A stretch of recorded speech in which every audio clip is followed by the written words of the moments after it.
Gracias. Una vez más quiero presentar a estas tres grandes personas que nos van a sumar al panel. Primero, Noemí Ramírez, Chief Product and Customer Officer en Prisa Noticias. Un gusto tenerte con nosotros. Sergio Rosillo, Managing Partner y Founder de Garage Ideas. Gracias, Sergio. Y Santiago San Antonio, Business Intelligence and Data Analytics and Manager en AXA. Bueno, un poco la idea de hoy y disfrutando bastante de la gente y los focos tanto en data como en diseño que tenemos ganas de hablar de cuál es el impacto del diseño y la data en el negocio. Y un poco como para disparar la conversación que vamos a tener, nos preguntábamos, si bien nosotros hoy entendemos que es muy necesario tener un foco muy fuerte y prominente en la data, tanto cualitativa como cuantitativa, también entendemos que hay un montón de organizaciones y empresas que vienen manejándose hace muchos años sin este foco y tienen un impacto en el negocio muy positivo. Entonces la pregunta es, ¿qué cambió que hoy se vuelve tan importante el diseño y la data en nuestro ambiente? Sergio. Bueno, gracias y qué honor, ¿no? Abrir la mesa. A ver, yo creo que el diseño tiene una importancia radical, ¿no? En cuanto a herramienta que está ayudando a dos cosas fundamentalmente para mí, ¿no? Para nosotros desde la práctica del diseño, ¿no? Una de ellas tiene que ver con integrar en términos de necesidades la capacidad de las tecnologías, y eso evidentemente tiene un impacto en negocio. Por lo tanto diríamos que el diseño está siendo bueno, pues una especie de bálsamo para la transformación digital, ¿no? Y luego, por otro lado, la segunda, yo creo que también una capacidad de transformación en todo lo que ocurre por debajo de las propuestas de valor, ¿no? O sea, no solo lo que tiene que ver con el valor que traslado al mercado, sino la capacidad también de facilitar la transformación dentro de las propias organizaciones, ¿no? Ahí también el diseño está teniendo un valor importantísimo, como no también de la mano de los datos, ¿no? Sí, bueno, primero gracias por la invitación y por la participación con este panel. Yo quería compartir un poco mi visión en este tema y como una aseguradora que somos un poco multiramo, ¿cómo vemos esto? Y para responder a tu pregunta, Emi, ¿qué es lo que ha cambiado? Principalmente para nosotros lo que ha cambiado es el cliente. O sea, el principal cambio que hemos vivido, y ya se ha comentado a lo largo de toda la mañana, dejamos trazas, nos comportamos de otra manera, somos capaces de generar una serie de datos que somos capaces de explotar, y también estamos ante unos clientes que somos nosotros mismos, que somos muy exigentes. Es decir, no vamos a dejar pasar ninguna. Esta mañana se comentaba varias veces, la exigencia es altísima. Entonces, ¿qué es lo que ha cambiado? Yo creo que ha cambiado esa parte. Nosotros en AXA lo que estamos haciendo en cuanto al diseño, no tanto desde el punto de vista igual de aplicaciones, pero los proyectos que intentamos sacar adelante a día de hoy tienen que ser lo que nosotros llamamos data by design. Es decir, todos los proyectos tienen dos particularidades. Una, alguien dentro de la compañía o dentro de ese proyecto tiene que representar al cliente. Es decir, los proyectos tienen que ser relevantes para el cliente, para que tenga un presupuesto, para que se apruebe el portafolio, etc. Y por otro lado, tienen que tener una serie de estándares que nosotros consideremos que es un proyecto data by design. Esto principalmente significa que a lo largo de todo el ciclo de vida del proyecto vayan dejando trazas de datos, ¿vale? Okay. Con lo cual nosotros después somos capaces de, digamos, de capturar todos esos datos y somos capaces de cambiar un poco esa relación con ¿Hace cuánto que están aplicando este modelo? Pues llevamos más o menos 1 año y medio. ¿Y qué resultados están viendo? La verdad que el cambio cultural está siendo un poco fuerte, ¿no? Porque sí que es verdad que muchas veces en organizaciones grandes se hacen los proyectos como churros, digamos, que salen los proyectos, oye, pues hay que hacer esto, hay que hacer lo otro. Pero nosotros tenemos un mantra estratégico que es que queremos pasar de ser un payer a partner, es decir, queremos dejar de pagar las facturas de nuestros clientes y ser el mero asegurador que lo que hacemos es pagar las facturas, acompañar al cliente. Entonces, esto, si no lo haces de esta manera, es muy complicado hacerlo. Tú tienes que ponerte en la situación y tienes que entender la relevancia de lo que estás haciendo, básicamente. Y luego, por otro lado, también en esta estrategia, que bueno, pues, está muy bien y suena muy bien acompañar al cliente, detrás como interés del asegurador, pues lo que está es una reducción de costes y muy sencillo. Esto puede ser, si hablamos del negocio de healthcare, de salud, si tú empiezas a trabajar en well-being, empiezas a trabajar en una serie de cosas que van a reducir la asistencia de tu cliente a los servicios de salud, tú vas a pagar menos y vas a tener un cliente más satisfecho. En el caso, por ejemplo, del motor, pues oye, tienes que hacer una ITV a tu coche, para hacer una revisión, te doy un chequeo, etc. Entonces, bueno, cambia un poco, no me enrollo más, cambia un poco la forma de relacionarse, ¿no? Y nosotros tenemos estos principios de, con tanto la tecnología como los datos en el centro de la estrategia, cambiar todo este modelo de relación con el cliente. Noemí, vos en tu industria, ¿cómo ves que esto está cambiando y está transformando un poco organizaciones?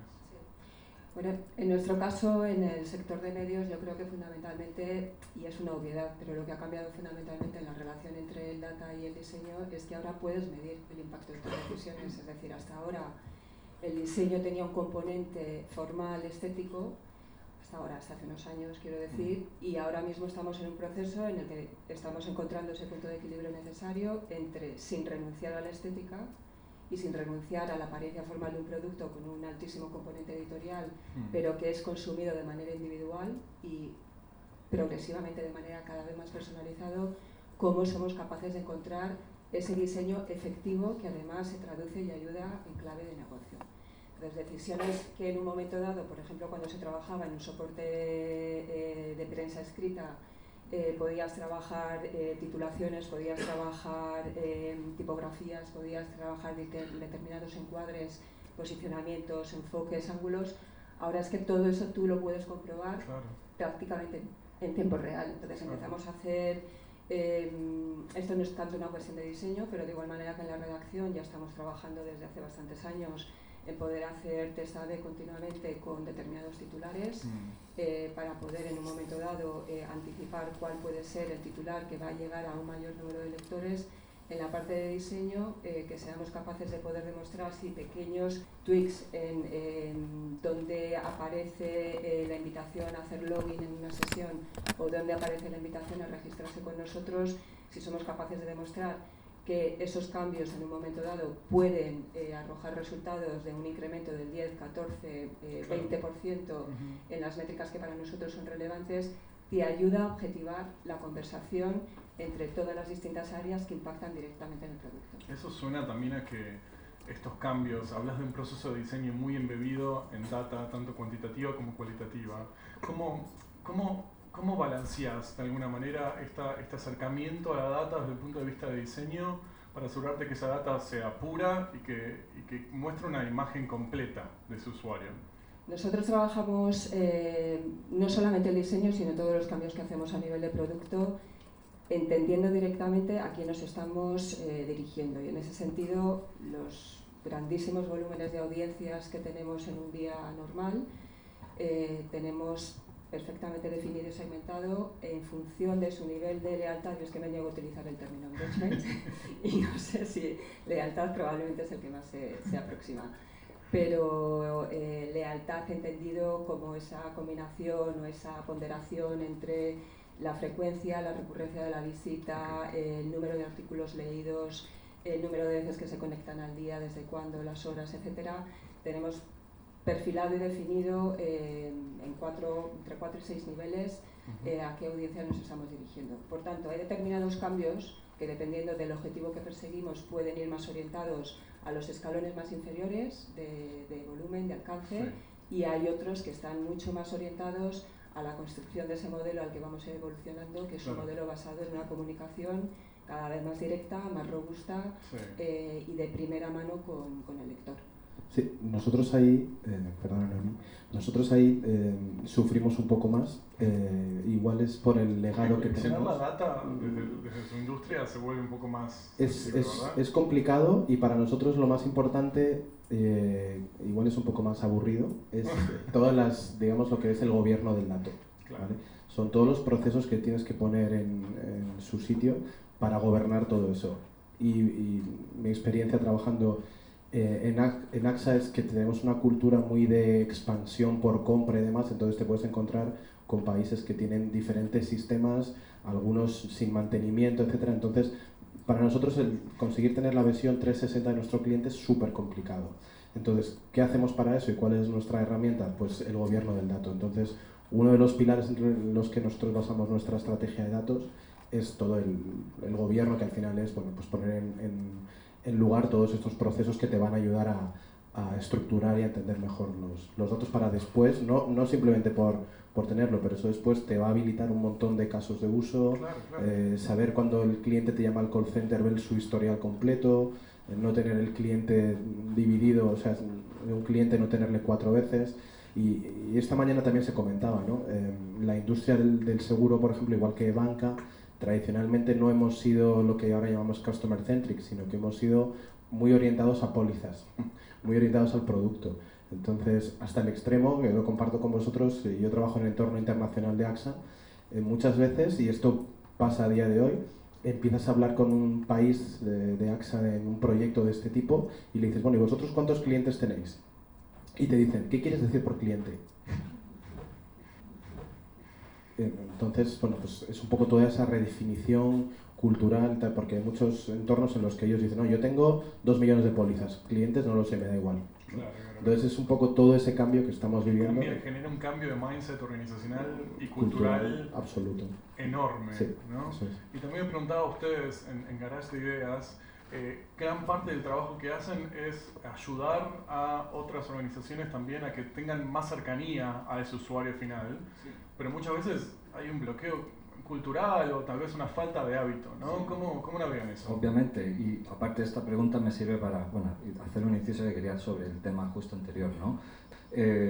No solo hay un reto a la hora de integrar bases, o sea, fuentes de datos de diversa naturaleza, ¿no? Lo cualitativo o lo cuantitativo, también hay un reto a la hora de medir el impacto del diseño más allá del mero producto, ¿no? Claro. No olvidemos, o del servicio, ¿no? No olvidemos que el diseño también tiene la capacidad de transformar en otros niveles, ¿no? En niveles estratégicos. Y ahí quizás, o sea, cuanto más arriba en términos metafóricos, ¿no? Vamos a la capacidad o a la búsqueda de generar transformaciones disruptivas desde el diseño, más difícil es encontrar KPIs que nos ayuden a trasladar el valor que evidentemente lo tiene, ¿no? Al final nosotros desde Garaje de Ideas, entiendo que otras compañías también lo que harán es buscar mediante un camino que es la pedagogía y tratar de divulgar sobre lo que hacemos, pero por otro lado también los propios resultados, ¿no? Las diferencias están, obviamente, en muchos casos son barreras culturales, ¿no? Precisamente tienen que ver con lo que tú decías, Noemi, ¿no? De ver el diseño como una disciplina que se dedica a lo formal y no a lo transformacional, ¿no? o a lo generativo, ¿no? Cuando en el fondo es netamente generativo, ¿no? Tal cual. Sí. Y simplemente último apunte sobre la medición del impacto, tanto en la parte de diseño, estoy totalmente de acuerdo con lo que comenta Sergio, pero es que también nos ocurre con la mayoría de los casos de uso que ejecutamos. Un ejemplo muy concreto, tú puedes tener tu algoritmo, tú puedes estar detectando casos de fraude, que es una de las áreas en las que nosotros tenemos foco. Tú puedes identificar qué cliente está cometiendo fraude con una propensión, un scoring, lo que sea. Pero luego, esta información, ¿qué haces con ella? Pues esa información se la tienes que pasar a un tramitador, a un investigador. Es decir, es un proceso completo. Sí. Cuando tú miras el KPI, como decía Sergio, es decir, por muy bueno que sea el algoritmo, si luego no tienes un proceso in-house, no va a funcionar. Y luego al mirar a nivel un poco más alto, ¿está funcionando esta iniciativa? ¿Está funcionando este algoritmo? Es decir, puede que estés haciendo correctamente tu gobierno del dato, tu explotación de los datos y demás. Pero digamos que la visión que nosotros tenemos y que estamos trabajando en esta parte es todos estos pequeños casos de uso forman parte de casos de uso más amplios. Es decir, al final una iniciativa tiene muchos componentes y muchas veces caemos en el error de decir, tengo un algoritmo muy bueno, detecta muy bien el fraude, pero luego no soy capaz de devolverlo. Yo insisto mucho en el tema de objetivar las conversaciones, porque vinculándolo con el tema de la transformación dentro de la propia organización, es decir, al final, y lo que conozco más de cerca que es el entorno de medios, venimos de un modelo de negocio que se ha mantenido prácticamente invariable durante siglos, y de buenas a primeras pues nos ha llegado la tormenta perfecta, ¿no? Y dentro de esas organizaciones pues al final hay determinadas áreas o equipos que por la propia naturaleza del producto han tenido siempre un peso muy específico, y que en el entorno digital tiene que ver su labor desarrollada y realzada con otra serie de perfiles y de profesionales que proceden de otras disciplinas pero que están conviviendo dentro de las estructuras de redacción.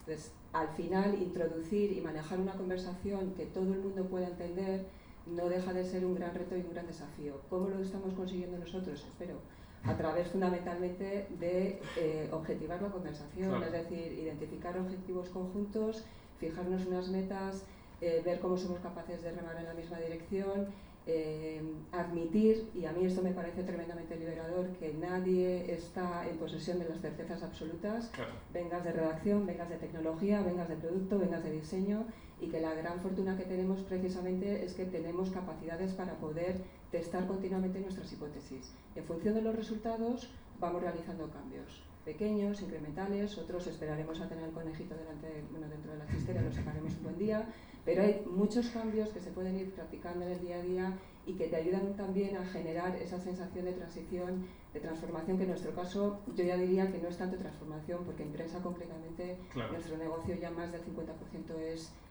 digital, ¿no?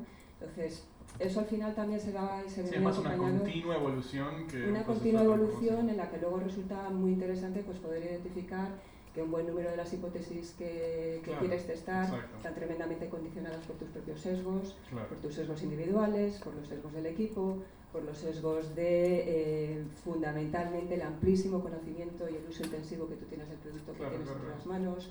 Y bueno, la verdad es que no deja de ser divertido. Lo cual me lleva quizás también estamos de alguna manera culpando mucho a las organizaciones que necesitan transformarse y las industrias que están recibiendo un cambio muy... Pero ¿cuáles son los factores o las habilidades en estos tiempos que nosotros como líderes, nosotros como agentes de cambio dentro de las organizaciones tenemos que tener? ¿Qué factores, qué habilidades necesitamos todos nosotros de incorporar a la hora de poder avanzar esta evolución? Bueno, no sé si como líder de nada, pero sí como diseñador, es una pregunta súper pertinente, ¿no? Porque o sea, al final diseño, negocio, data, te iba a decir es el futuro, pero no, es el presente. Y ahí, por lo menos, los diseñadores estamos ante un reto fuerte, ¿no? El primero de ellos es empezar a hablar lenguajes diferentes, ¿no? Diferentes a los que ya solemos hablar, ¿no? Está muy bien hablar de, no sé, de wireframes, de sistemas de diseño y de todas esas cosas que sabemos, pero tenemos que empezar a hablar también el lenguaje del negocio, ¿no? Muchas veces nos suena como Klingon, ¿no? ¿Esto qué es, no? Y hay que aprender eso, incorporarlo en nuestros discursos para poder empatizar, ¿no? Que en definitiva, bueno, esto salió el otro día en una conversación esa también, pero en el fondo la habilidad fundamental del diseño tiene que ver con la empatía, que es lo que nos ayuda a integrar necesidades de usuarios y, por qué no, también objetivos de negocio, ¿no? Y luego, por otro lado, yo creo que tenemos que, como diseñadores de nuevo o como personas que estamos impulsando el cambio desde el diseño, empezar también a estar más cómodos en los lenguajes del dato, ¿no? En los lenguajes más científicos, entre comillas, ¿no? En los lenguajes en los que parece que el diseño tiene poco que hacer, y yo creo que es un error eso. Tendríamos que empezar a introducir más esas habilidades para, bueno, tener diseñadores más completos. Sí. Y Santiago, desde el lado de la data, que... Sí, o sea, pues yo por un lado veo varias cosas. Una, debes tener vinculados siempre bueno, primero tienes que conocer bien tus objetivos estratégicos, debes vincularlo sobre todo con cuáles son los datos disponibles para cada uno de ellos, y la presentación, por ejemplo, que hacía antes Marco, creo que tenía los 17 principios y él enseguida pensaba, ¿qué necesito para esto? Claro. Por ahí va un poco mi reflexión, ¿no? Es decir, yo quiero ser en el caso que os comentaba antes, yo quiero acompañar a mis clientes, bueno, pues entonces tengo que pintar el journey del cliente y tengo que tener claro dónde tengo que estar, ¿vale? Y luego en cuanto a skills, pues podemos pensar más en, bueno, pues gente que está acostumbrada más a trabajar con lenguajes de datos. Claro.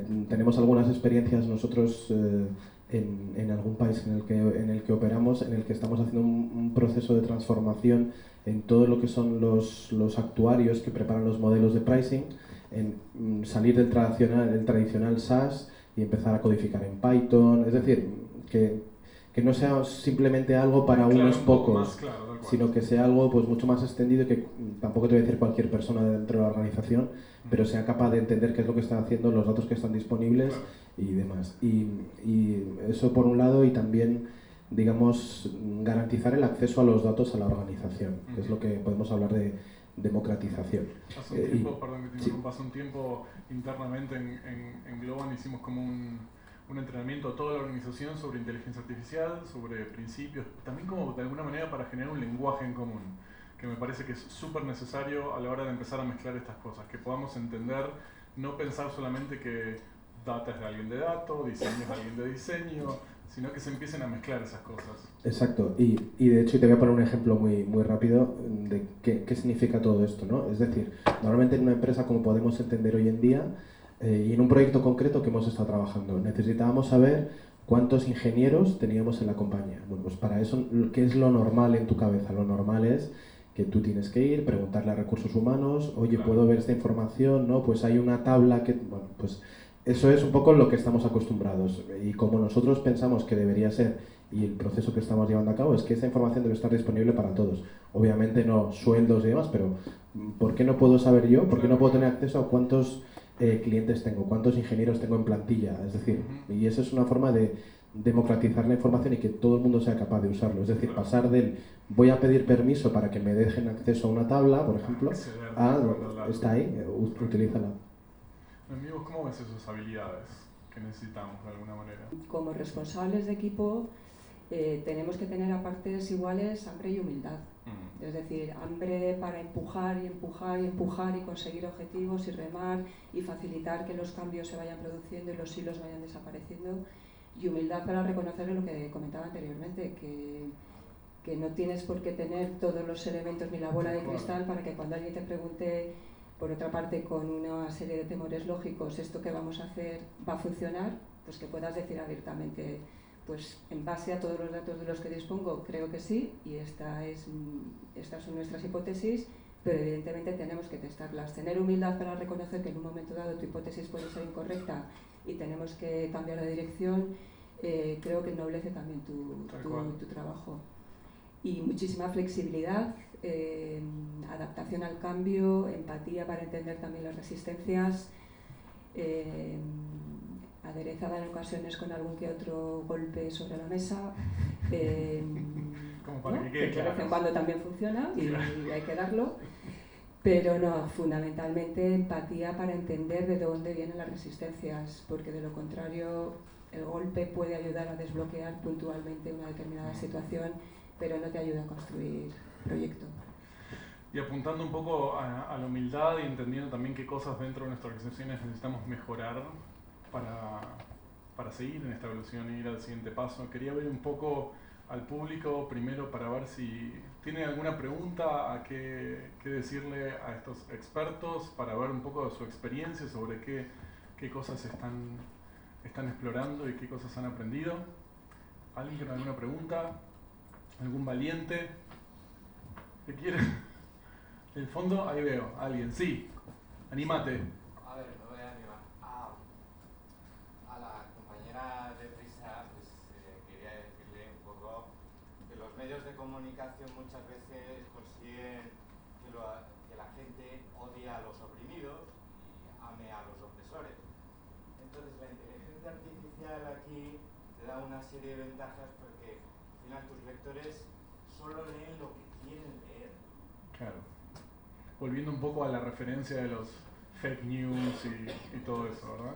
Pues la gente, en la inteligencia artificial, la mayoría de las inteligencias artificiales que están ahora, eso es lo que hacen, darle a la gente el espejito mágico.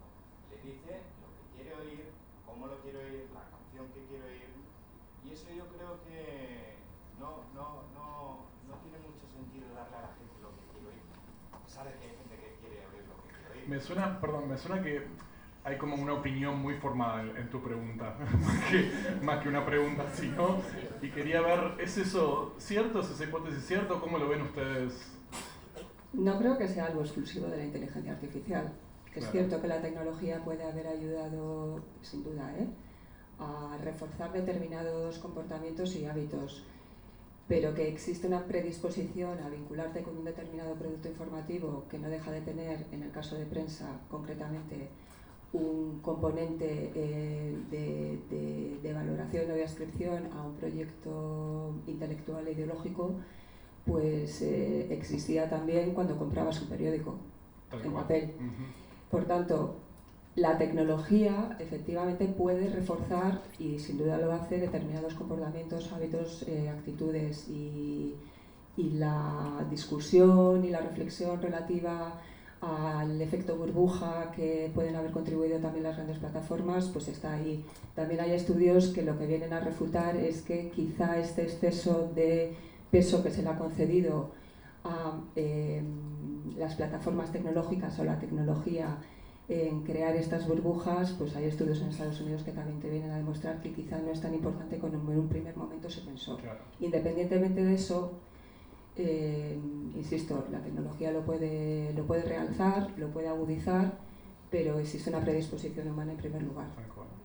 Una pregunta más, última, y cerramos. ¿Algún valiente? Sí, ahí.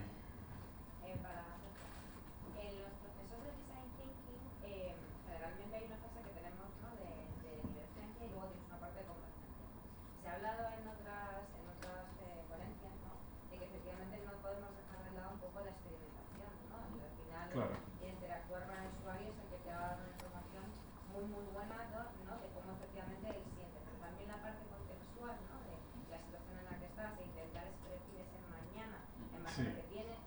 No sé cuál es el porcentaje que entendéis que actualmente está a nivel de experimentación de todo un cliente con luego enriquecimiento un poco con las fuentes de datos externos, ¿no?, y del histórico y de los modelos incluso predictivos de cómo mañana ese cliente me puede cambiar.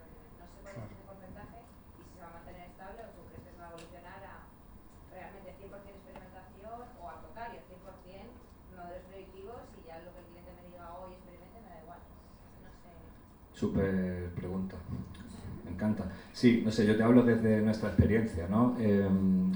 Para mí la capacidad predictiva del diseño siempre ha estado y siempre va a estar. Lo que pasa es que no podemos olvidar tampoco el presente, ¿no?, donde estamos, ¿no? Una pregunta muy grande que abarca un montón de cosas, ¿no?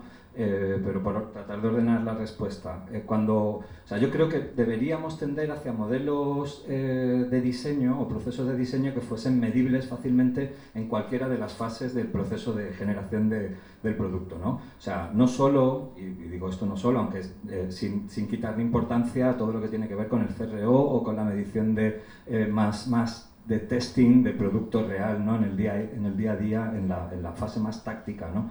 La parte anterior, todo lo que tiene que ver con la generación, debe ser medible, pero incluso debe ser medible la potencialidad de un escenario futuro que estemos planteando. O sea, deberíamos generar KPIs. De hecho, nosotros la práctica que tenemos nos lleva a generar KPIs muy ad hoc para cada uno de los proyectos en los que trabajamos, ¿no? ¿Que pueden ser trasladables a otros escenarios? Pues seguramente, ¿no? Pero yo aquí lo que animo a los equipos es que para cada fase de diseño traten de generar KPIs que respondan a las preguntas de esa fase, ¿no? Y luego, respecto a qué va a tener más peso, si las técnicas proyectivas o técnicas que tengan más que ver con entender qué está pasando en el hoy, lo vamos viendo. Lo vamos a ir viendo, sí, pero yo creo que también es verdad que estamos viendo como un hype del futuro, ¿no? Sí. Que está muy bien, ¿no? Que me encanta, que además nosotros lo usamos, son conceptos muy potentes, ¿no? Pero a mí me gusta hablar más de presente proyectado, ¿no? Utilizar esa visión del futuro para ver qué pasa en el hoy, ¿no? Porque en el hoy es donde puedo medir, ¿no? Donde la experimentación se hace